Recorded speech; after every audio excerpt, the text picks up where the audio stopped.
Good adventures, everybody. I'm Melissa Bonzak, and welcome to episode 95 of Books Cubed, the show where I chat with authors you should be reading.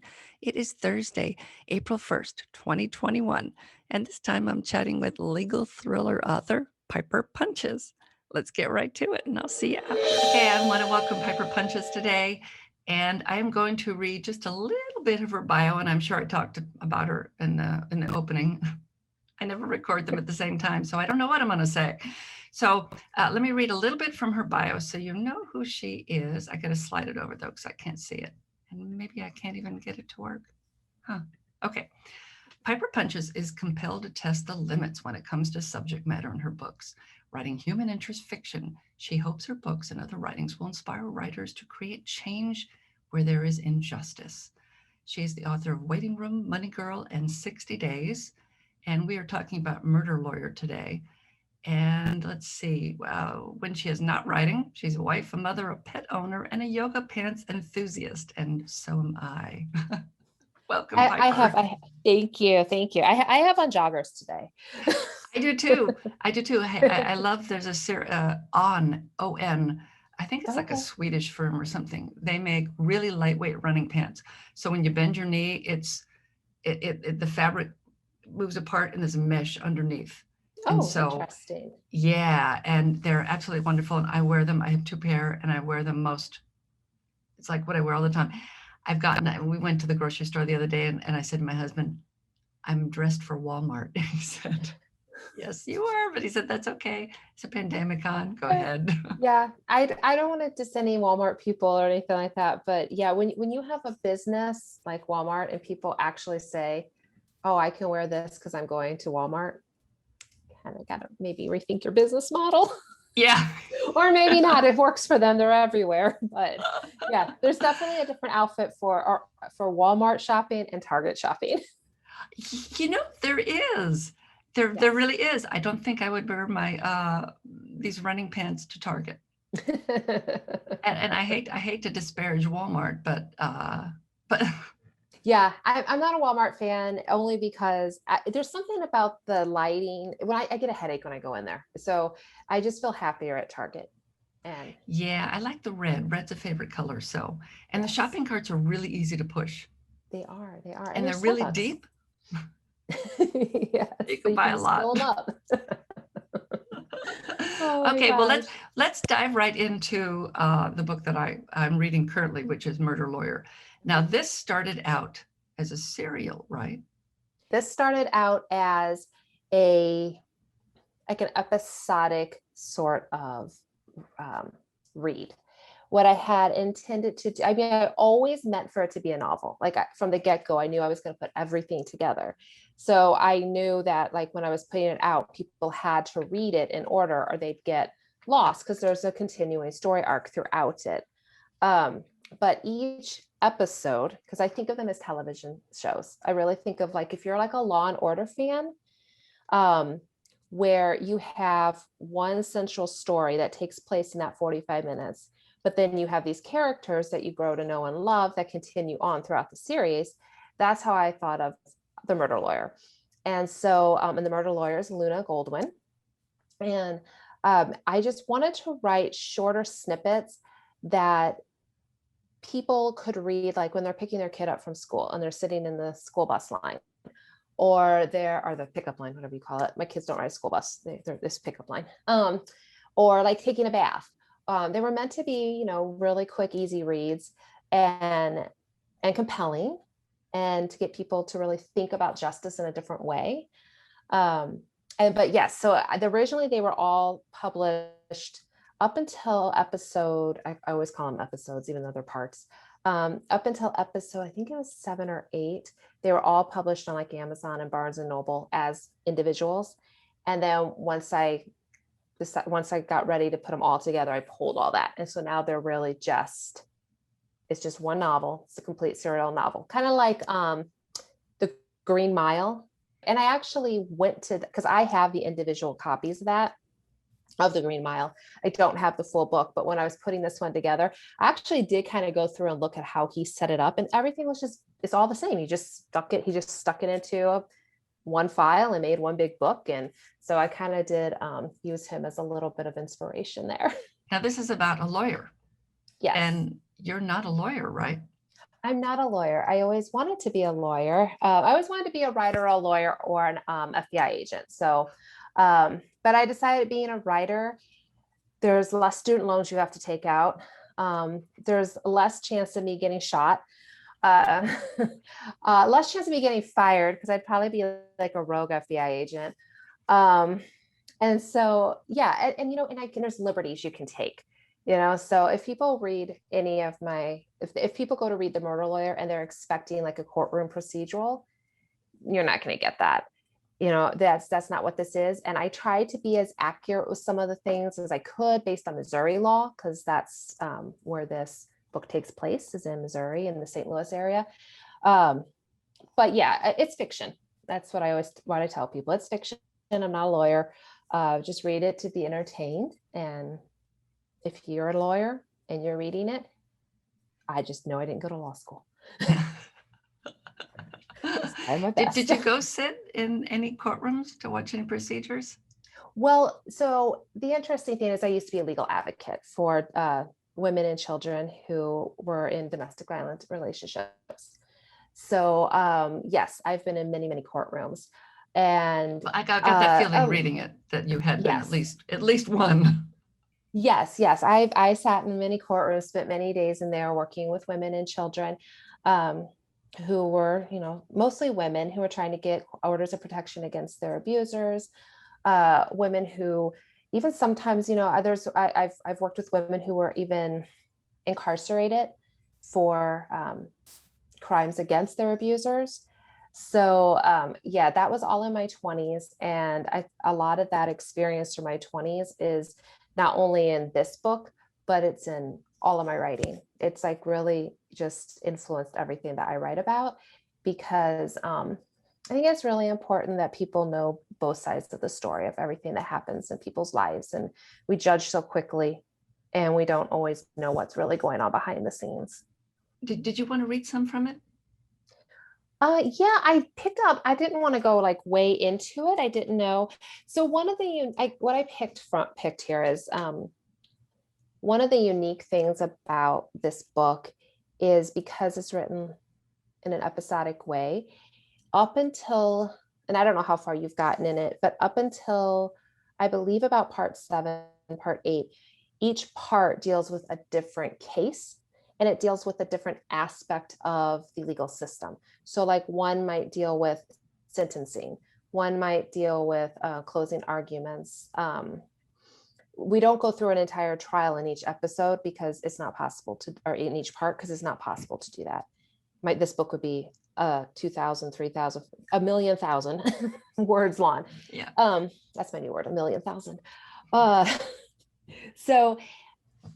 But then after we get to part 7 or 8, we stick with one particular case and it just leads us through the rest, because then there's stuff going on with my main character that we start to focus on.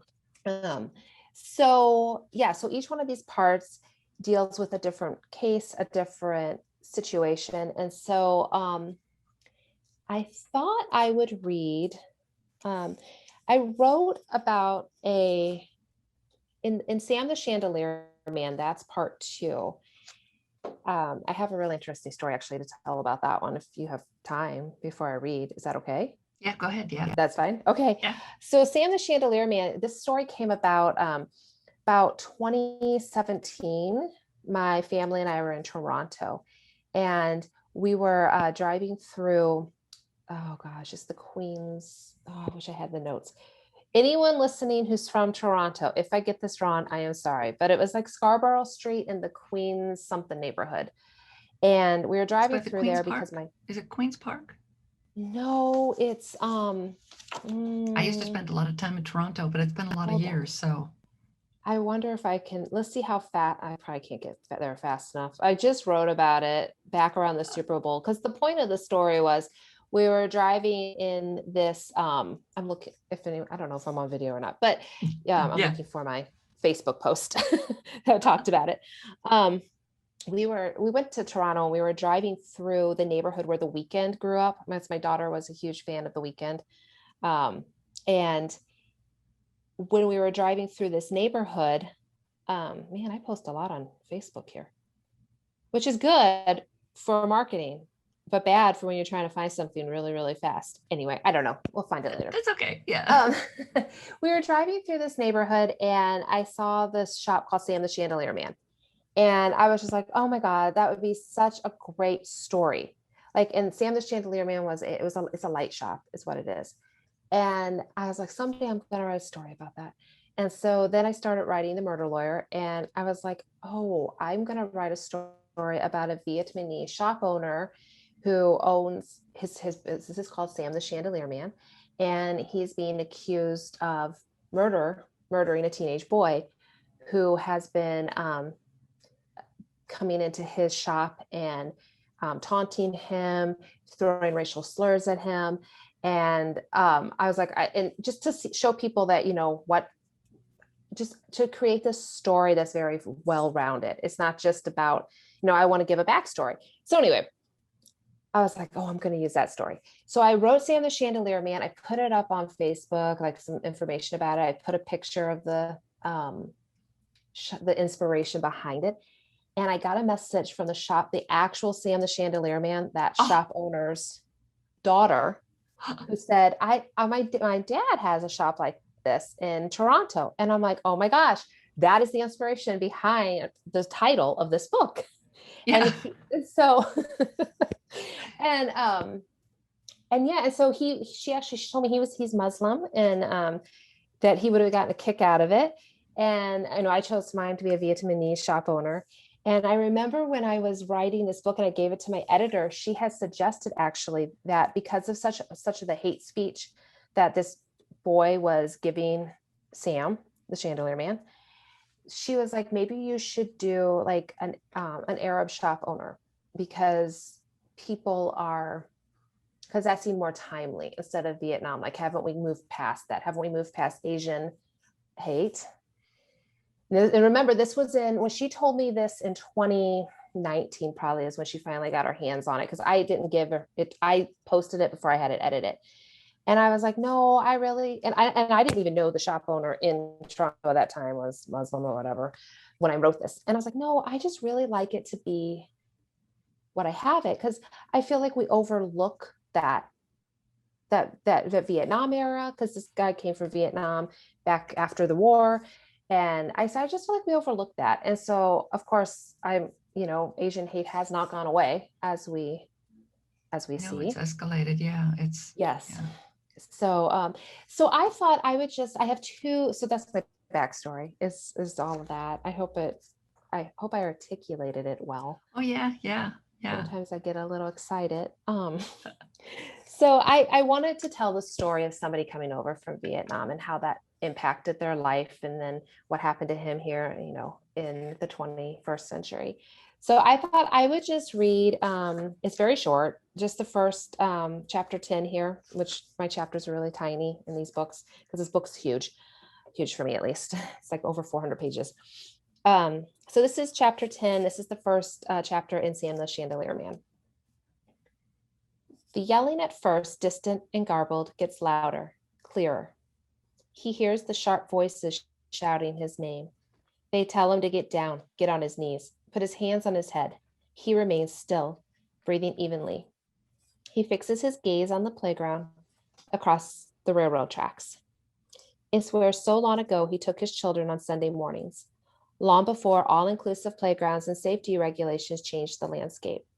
Back when metal slides in the summer were conquered and braved by adventurous 5-year-olds, when teeter-totters and roundabouts were a child's delight and parents' nightmares. He recalls the time when Jason, only 5 or 6, had lost his shoe and nearly his foot under the long-gone roundabout. How do 30 years fly by so fast? Wasn't it just yesterday that he watched his children climb the jungle gym, wearing their Reebok shoes and Jordache jeans?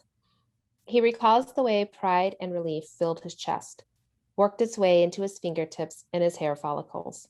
Pride because he worked hard to give them this life, his American children. Relief that he and Lynn survived long before Jason and Samantha were even imaginable. The textbooks in history call people like him boat people, refugees from Vietnam's ravaged cities after Saigon fell. That's the term Samantha used when she did a project on the Vietnam War for her middle school history project. The images she glued onto poster board took Sam by surprise. To see how his life looked like from someone's camera, a bird's eye view of horror and retreat. The images were one-dimensional, but not his memories. He remembers running away from poverty and death's lingering stench, piling onto overcrowded boats and watching their homeland become a speck in the distance and then disappearing forever.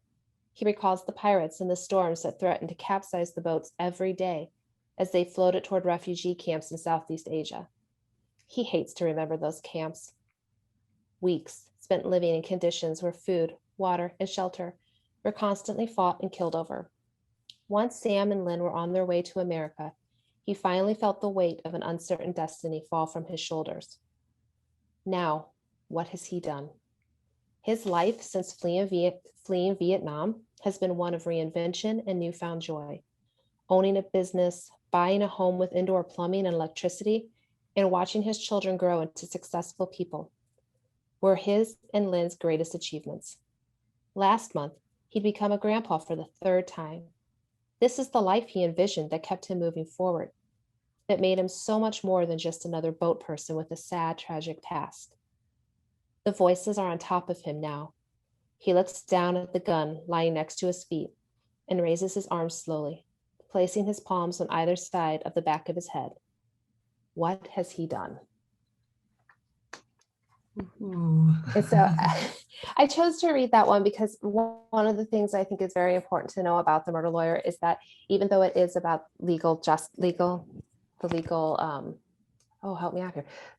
system, it's about the people in the legal system. It's about the stories that we don't get told on the nightly news.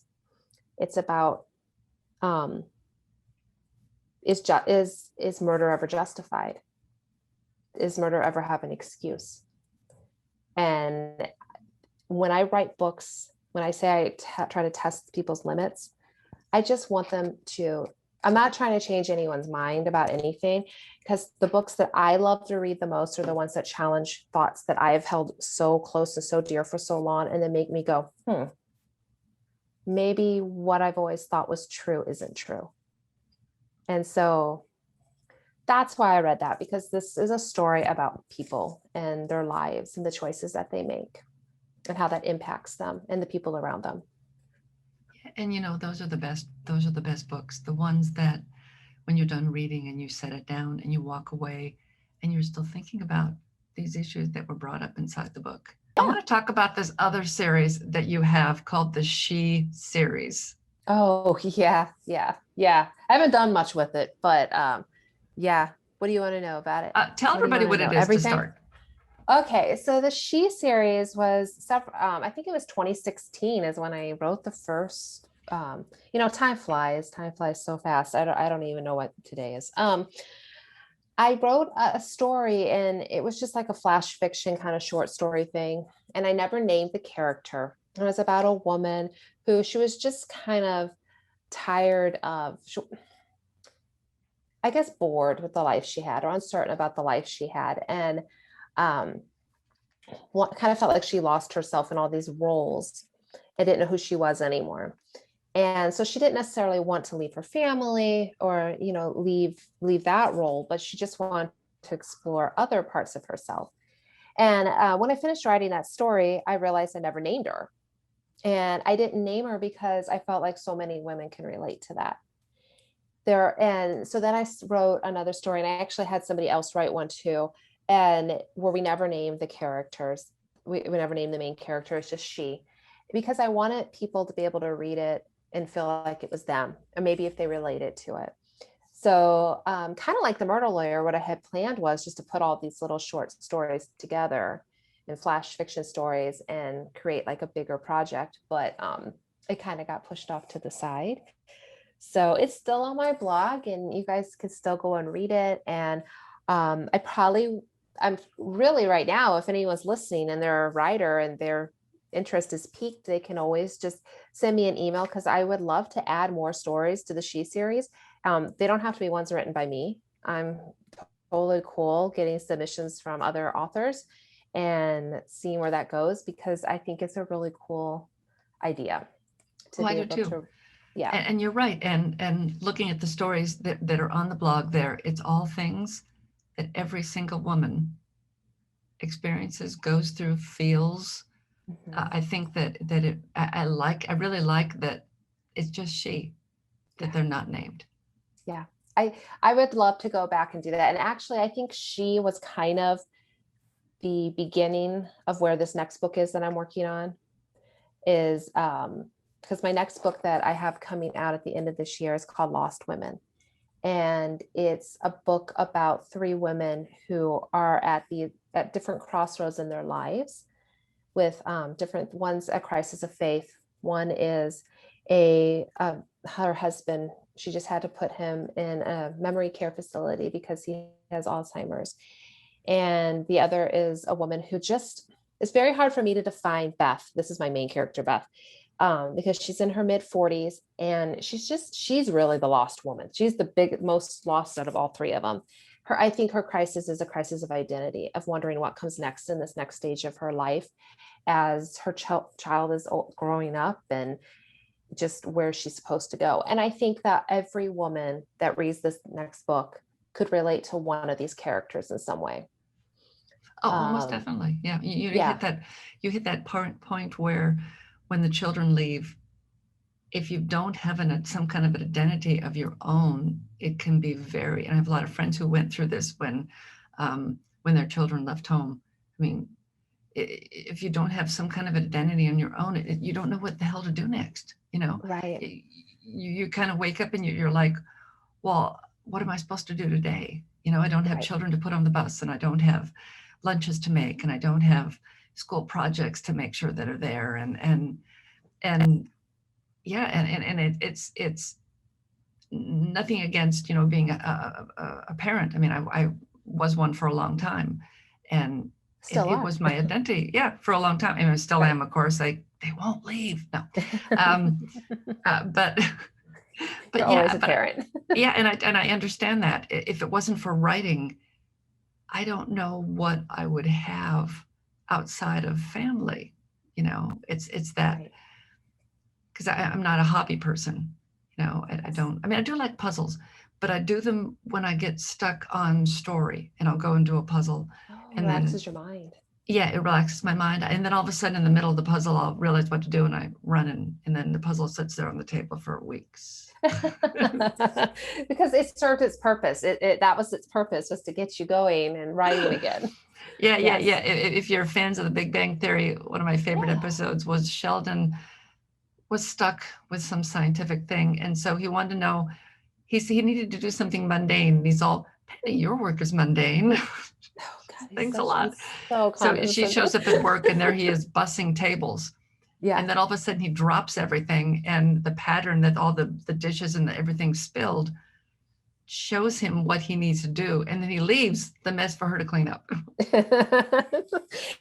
I love Sheldon. I love Sheldon. Sometimes whenever I watch The Big Bang Theory, I hate to admit this, but there are parts of Sheldon that are like me, like the special spot. I do have a special spot at my kitchen table. Everybody knows it's my special spot. Nobody sits there. There's little Sheldonisms in my life that I get. Like my husband and I will watch that, and I'll just kind of giggle and be like, "I'm so sorry. I know I'm like that." I think it's a little Sheldon in all of us, because yeah, there'll be things, and I love the knocking. The knocking didn't start till like the third or fourth episode, but the knocking. Yeah, I yeah, think yeah. there was one where Leonard's knocking on her door, and Sheldon's across the hall, and you hear him say Penny, and then they both turn to look at each other, and he goes, sorry, and he goes in his apartment. I love The Big Bang Theory. That's one of the best shows ever. And my husband watches it all the time, over and over again. And Oh yeah, yeah, yeah, yeah. My husband, I got him a Penny. I was in Vegas for some kind of a convention, and I found a Penny bobblehead doll. And I wish I'd bought one of all the characters, because they had all the characters.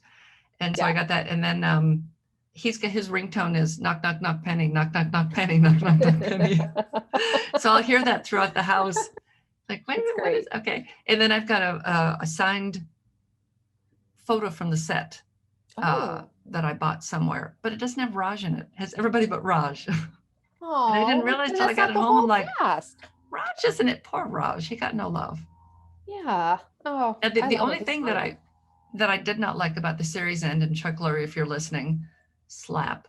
Um, some women don't want children, and to say that oh, you'll have a kid, you'll be fine with it, is a huge slap in the face to every woman who doesn't want a child, has not had a child, and gets sick of hearing people tell her that she'll be okay when she has children. So the fact that Penny went on and on about how she didn't want children, then she got pregnant and she was okay with it, I think that was a Yeah. huge slap in the face to every woman who does not want children. So that That's angered why me. we need more women writing for television. Exactly. We need Exactly. more women producing. We need more women directing. We need more women writing. And Yeah. yes, so shout out to Reese Witherspoon if you're listening for her Hello Sunshine production company. And I think Wild Blossom is Nicole Kidman's.